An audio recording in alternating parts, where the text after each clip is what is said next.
The streets are whispering more loudly than ever, and the internet is on fire. Unfiltered and full of secrets that were never supposed to come to light. Shocking new audio has surfaced. Fans are in disbelief. Families are split up, and King Vaugh's legacy might never be the same. This isn't your typical rap feud. There is murder, treachery, and a potential cover-up that goes beyond what anyone could have imagined. Because someone mentions a name in this purportedly leaked discussion that was captured only a few days after Van's untimely death. Nobody anticipated hearing that name. The brother of Durk. Yes, it is correct. Someone close to Lil Durk knew more than they ever disclosed, according to anonymous sources and social media investigators who have been closely examining every second of that video. Fans are now calling for answers since the leak is becoming viral on blogs. Was Van's murder merely an unsuccessful street hit, or has the truth been purposefully concealed? Emotions are running high. Trust is eroding. Additionally, partnerships are being put to the test like never before behind closed doors. What actually transpired on the evening that Vaughn was murdered? Who was defending whom? And who's prepared to speak at last? What you're about to hear has the potential to completely alter the narrative, so fasten your seatbelts. At 3:13 a.m., the audio stopped. The M, like a bullet, tearing through the silence of the night, leaked to a well-known rumor account. The voice was clearly audible despite the grainy quality of the clip. None of this was part of my original idea. It started out urgent and ragged. All I was doing was following instructions. Fans are taken aback. Next was a name drop. The brother of Durk. Everything changed all of a sudden. Lil Durk had never been publicly implicated. Nor his supporters, nor his critics. However, it was he. A frightened voice confessed and said that it had been involved in a cover-up of King Van's murder. Online chaos broke out. Trending hashtags were #do, #Von cover-up, and #OurCaseBrotherBusted. Group chats and forums came alive. Emotions were running high. The family was split apart. Loyalty broke down. The video had already gone viral by the time daybreak arrived. The audio lasted just 90 seconds. However, the speaker bemoaned in halting admissions that there were stories to be buried, phones to be destroyed, and a brother to defend throughout that period. They stated that if this leaks, everything is on playback. So I took the necessary action. It was obvious what was implied. Van's demise had been staged, perhaps by someone with insider information. Context was desperately needed by fans. Analysts conjectured about how it leaked and who taped it. Was Durk being set up for conflict? Was there a cover-up? The consequences, meanwhile, started in real time. Van's legacy was being questioned. A proper, restrained statement was released by his estate. These accusations have destroyed us. Space and proven truth are what we demand. The tone was one of caution and grief, as though they were tipping their hand without showing the whole. Hours later, Durk's camp retaliated in a statement that attempted to maintain composure. Any allegations that Durk and his family are engaged in anything other than grieving are completely untrue. We are examining our legal alternatives. The scene was already set. There are two fierce and defensive explanations. A screenshot from the leak uploader's direct messages was shared in the midst of it all. You constantly underestimate how enormous this was. The audience gasped. Had the entire tale been concealed in plain sight? A Chicago-based small-time blogger said that the second half of the video was a continuation with more identities and greater pressure as social media fell apart. The blogger asserted that it's not simply Durk's brother, someone high up at the label. The assertion was ludicrous. The clip then fell. It doubled the drama and was dubbed audio leak. 2. There were dangers now. Demands were made in whispers. There was terror as well as guilt. The press swarmed around. Debates were sparked by reality TV-style coverage. Was it all influence? Was the culture being played? Or did the monsters of celebrity and family collide with this actual tragedy? A live breakdown was broadcast by one outlet. After listening to this recording 100 times, the mention of a location, West End, 2 a.m., stuck out. The M. By then, I had left. It was identified by fans as Van's last known location. A breadcrumb had been discovered by conspiracy theorists. Instead of rally shadow vigils, gatherings started in the meantime. Candles were lit by residents of the O Block neighborhood. A temporary painting of King Vaughn with the phrase "Truth over Tourism" was painted. "You deserve our voice" was skillfully inscribed beneath it. It was both a protest and a prayer. Meanwhile, the leak continued to work its spell, reminding everyone that King Vaughn's story was far from over, even in death. Sources whispered, tempers rose, and calls were made within the family's exclusive offices. People were actually advised not to speak to the press at all, and they were cautioned to be quiet. Durk was inaccessible. Others claimed he was incensed about the leak, while rumors circulated that he was in mourning seclusion. Anger, betrayal, and tears were all intertwined. Others who believed the leak and others who steadfastly maintained Durk's innocence had split the family. In a group communication that was released, we hear one insider voice. They continued, "You want to hide a body, hide it behind money and grief." But this leak tore the curtain off everything and reverberated like a punch through group discussions. The first twist was a simple, quiet tweet from a verified account that hardly ever speaks. Not everything is what it seems. It was cryptic and ignored by some, but insiders saw it as a sign that someone was onto the story. Fans who were always craving drama were suddenly questioning everything they believed about loyalty, tragedy, and the blurred lines between truth and myth. Where does this all proceed from here? Someone who claimed to be close to Durk wrote on a forum. Was it Vaughn's family, Durk's, or someone from the label? The uncertainty simply fueled additional conjecture. Fans held their breath as they watched the hours pass in search of official statements or anything that could calm the situation. They are planning a reaction video, not a documentary, but a face-to-camera. We don't know what will be said, but it is coming. However, the storm only got worse as the sun began to set. Just before midnight, a burner account with just 3 followers posted the transcript, which was 6 pages long and marked for legal use only. No one knew where it originated, but once fans obtained it, chaos broke out once more. The first sentence, "I don't want to say anything, but they made me," ignited a digital firestorm. The speaker, who is still unidentified but is thought to be near the F, started to piece together a timeline, minute by minute, moment by moment. And this time he didn't just mention Durk's brother. After mentioning an address, a timestamp, a burner phone, and the most damning line yet, "He told me to clean it up before they get to it." The fans assumed that this was Durk's brother D. However, Dang passed away in 2021, raising further questions about whether this was a posthumous accusation or if someone else was hiding behind the nickname. Suddenly, social media detectives were working frantically to piece it together, scouring Instagram stories and re-examining old tweets. Some suspected that it referred to a different D. Durk. Another family member was kept out of the spotlight. Halfway through page 3 of the transcript, the speaker revealed the real bombshell. On the night of Van's death, there was a call, a 3-way between Atlanta, Chicago, and Vegas. 3 locations, 1 incident. Then came the quote. Every blurred face and backstage photo was now a suspect. "We had to make it look like a retaliation, not an inside thing," they stated. Fans were shocked to learn that this was not a random street fight, but rather that it was planned, orchestrated, or covered up by people close to Vaughn. The theory split the fan base in two.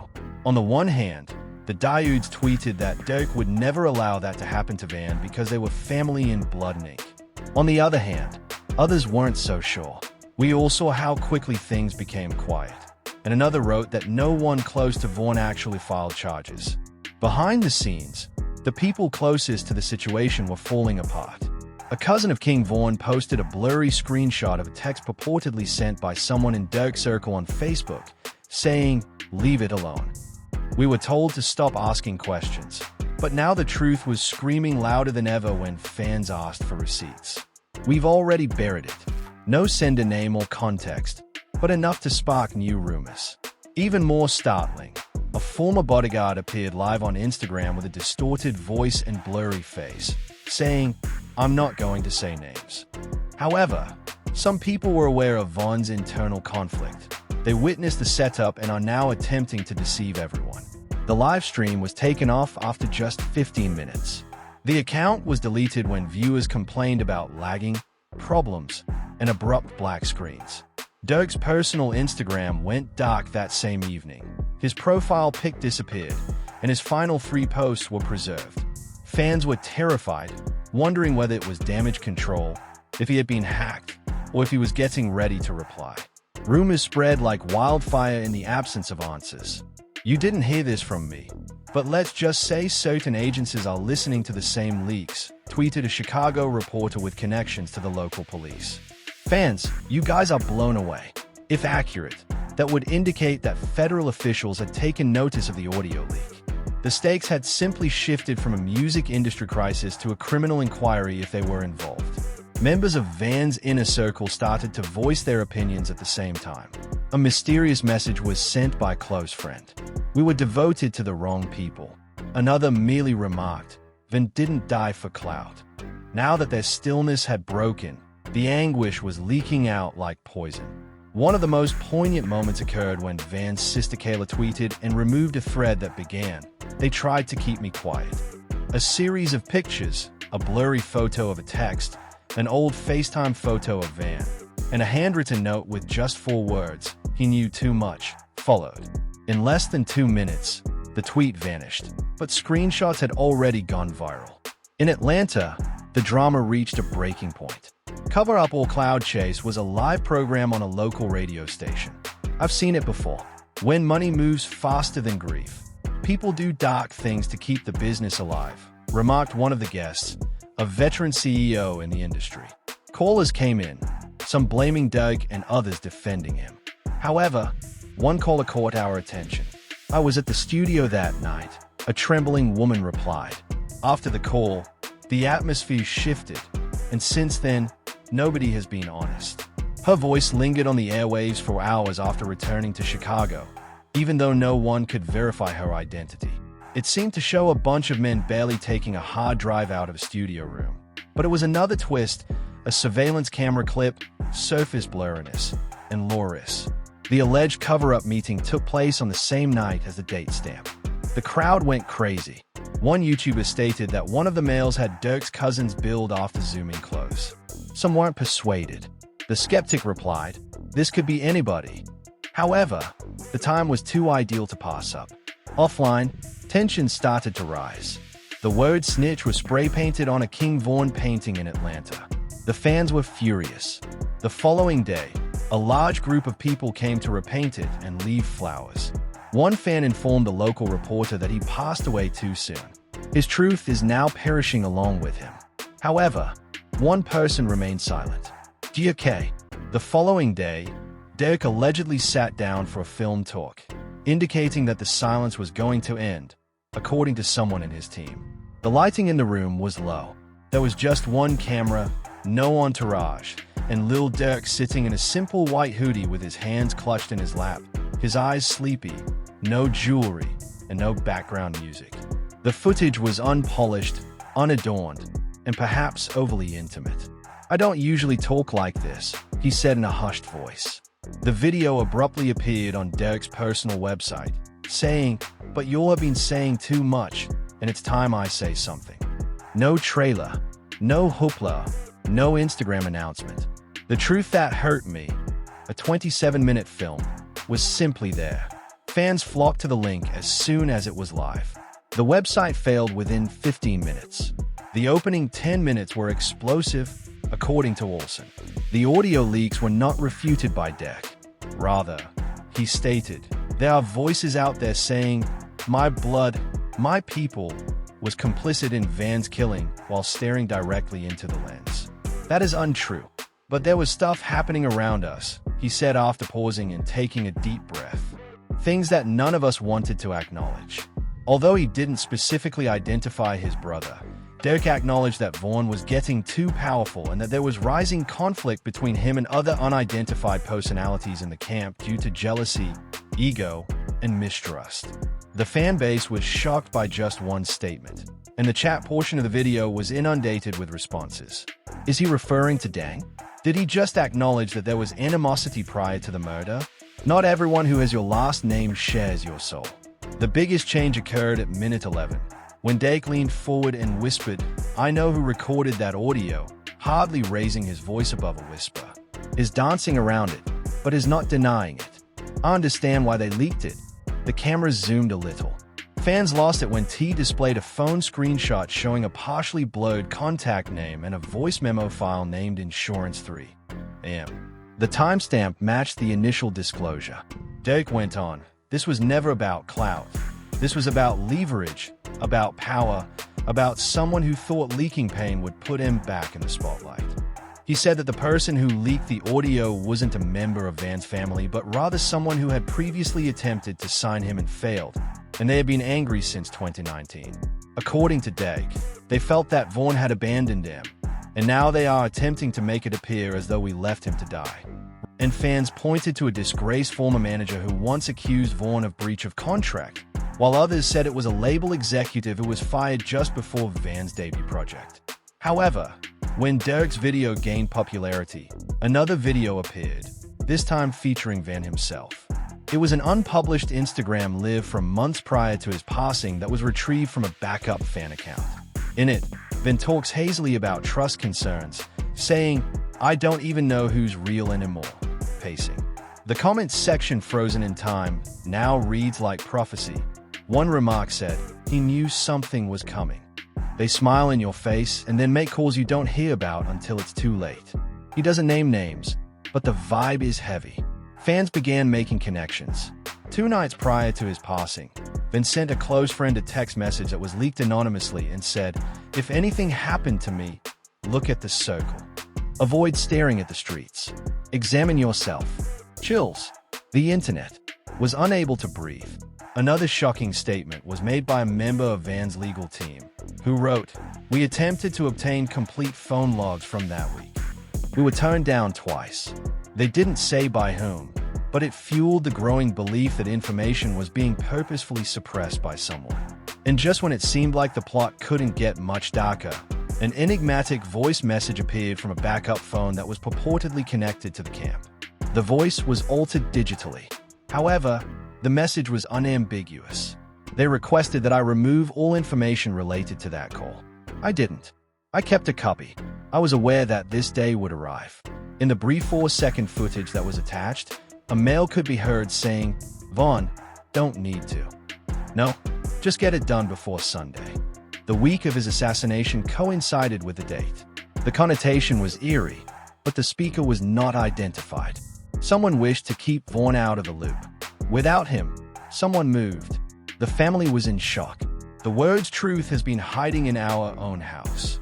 No explanation, no follow-up, just raw heartbreak appeared on a blank screen in Van's mother's Instagram story late that evening. Kayla then made a more straightforward post. Van's mother had remained mostly silent during the crisis. "My brother died in betrayal, not on the streets." For fans, it was like witnessing a Greek tragedy in real time, and the suffering was apparent. His closest allies are disintegrating. A young rap king has been assassinated, and the internet battlefield is now covered in accusations, leaks, and shattered relationships. However, despite all, someone didn't say anything. Someone who was supposed to say something but didn't. One word. According to a private message sent by a reliable music journalist, King Van's former producer, who had assisted in shaping his sound and attended every studio session, reportedly remarked, "Van never left a booth without asking who was in the hallway." "I got receipts," the message said. However, they're not just about Durk. They're also about what actually transpired in that hotel hallway and who instructed whom to stand down. Fans, get ready. Was the truth coming at last? Or was this just another turn of events? In a tale where suffering, fame, and loyalty were too intertwined to be separated. A surge of curiosity about the title was sparked by the statement from Bond's producer. They mentioned receipts. That meant evidence, proof, the kind of things that could make all the difference. With the digital world humming louder than ever, fans waited impatiently. However, the producer remained silent for several days until an enigmatic tweet surfaced. Not all those who remained silent were terrified. A few were compensated. A frenzy was set off by those 6 words. Paid off. Bribery. Keep your mouth shut. The internet went crazy. Fan pages went viral. The charges spread like wildfire. Was the music industry more corrupt than anyone had thought? And behind the scenes, who were these quiet puppeteers? There was a leak. There was increasing pressure.